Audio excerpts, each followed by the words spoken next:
Good afternoon, everyone. Thanks for joining me in this video.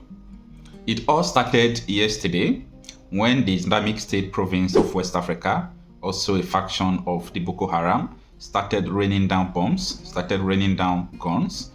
They destroyed the headquarters of the Red Cross Society. There are so many rumors that is around this bombardment. So many military vehicles were burned down. Up till now, we have not been able to ascertain the casualties. But there are so many rumors surrounding the issue of the attack on Red Cross Society.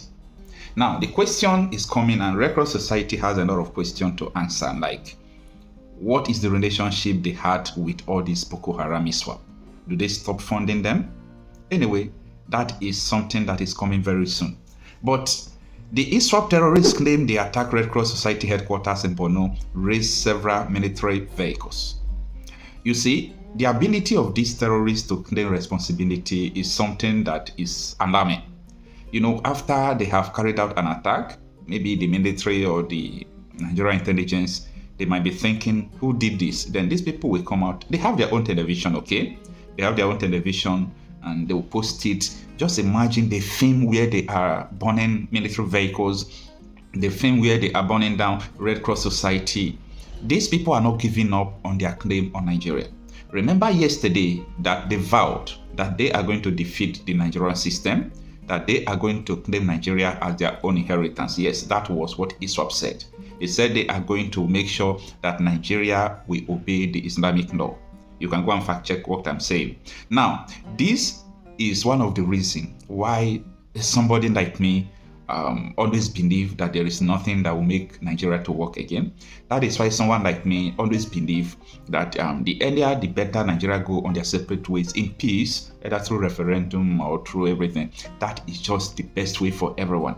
Because we cannot be folding our hands every day you hear about terror attack.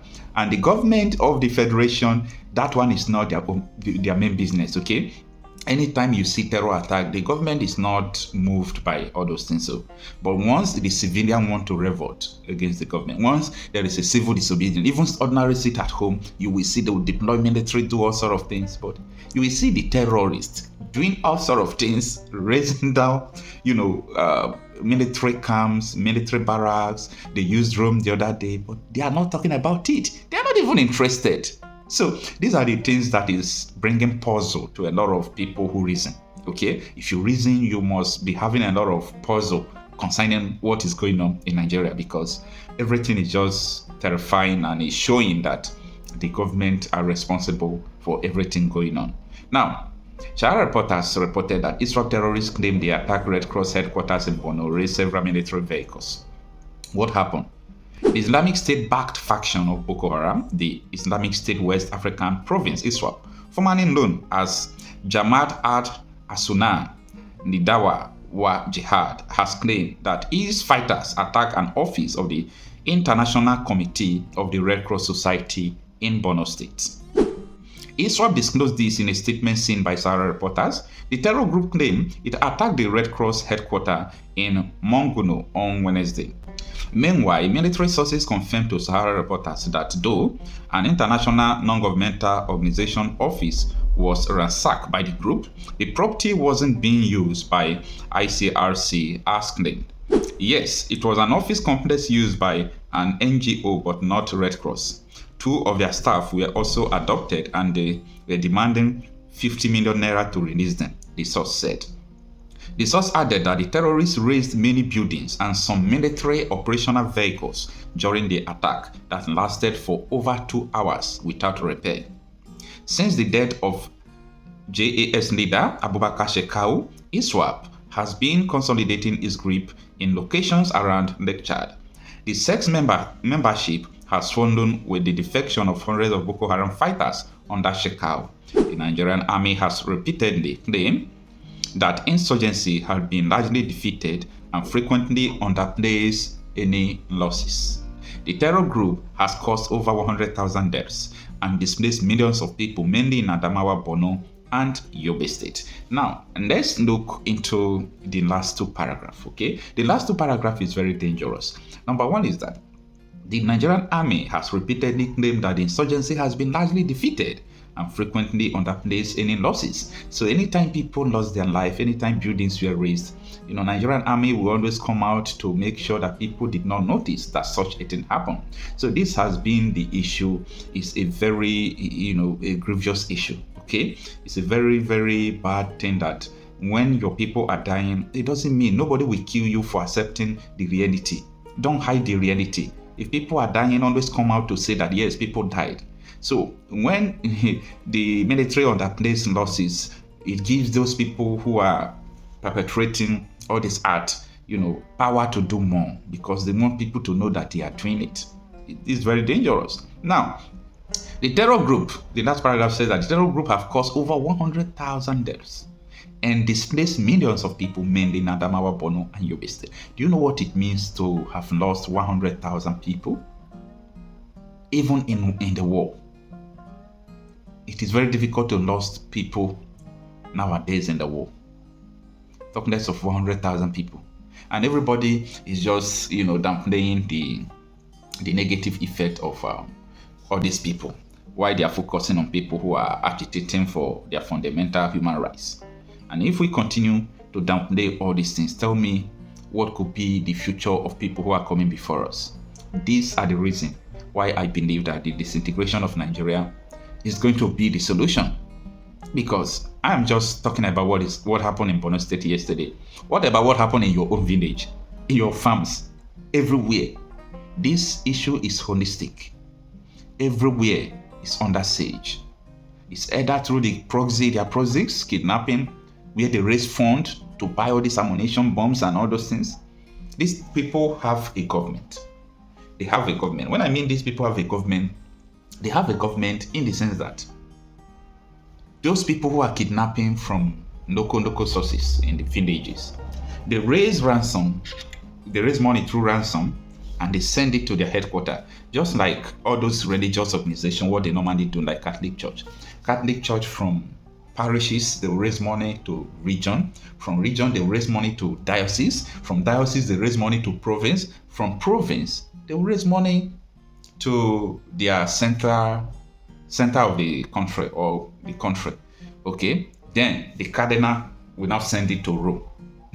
You understand? So it enriches Rome. It enriches the Pope from the grassroots, even from people who don't have anything against. So these people are in the bush suffering.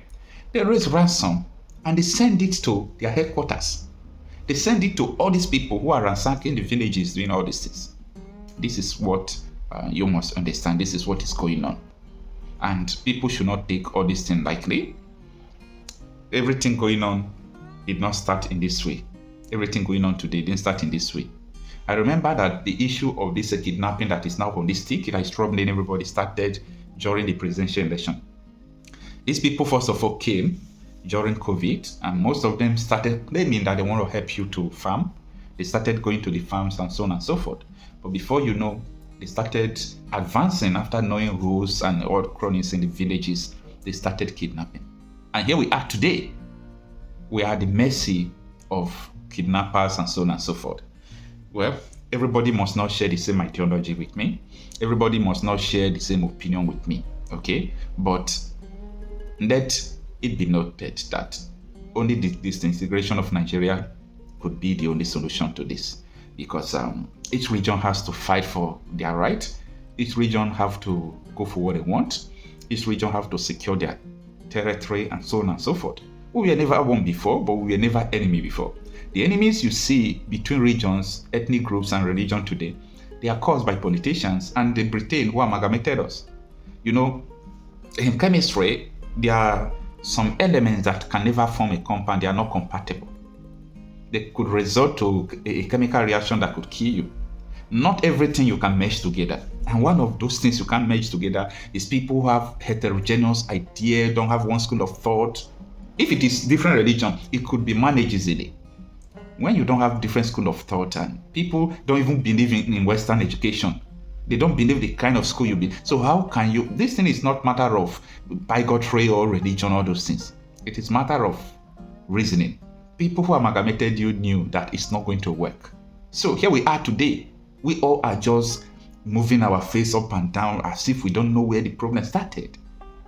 when you know the problem, the causes of the problem you are facing, I think you are very far, away from impossibility, meaning you are close to the solution.